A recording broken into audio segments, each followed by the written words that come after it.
कृषी महाविद्यालय अंबाजोगाईची विद्यार्थिनी आणि आपण रावे प्रोग्रामसाठी एका शेतात आलेलो आहोत। तर मग आपल्याला खरीप पेरणीच्या अगोदर आपल्याला माती परीक्षण करायचे आहे।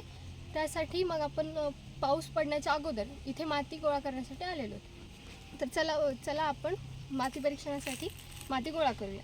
4 ते 5 ठिकाणची माती गोळा करणार आहोत, वेगवेगळ्या शेतातील वेगवेगळ्या ठिकाणची।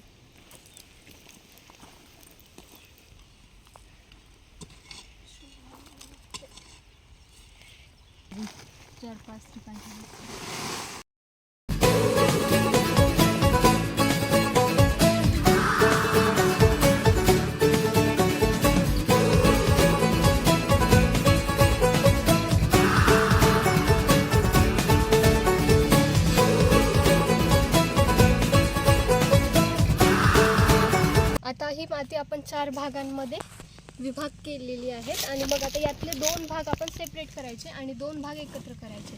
त्याची परत आपण 4 भागात विभागणी करून मग ते एकत्र करणार। असं हे वेगवेगळ्या ठिकाणची माती मिक्स होते आणि मग ही माती आपण माती परीक्षणासाठी पाठवू शकतो।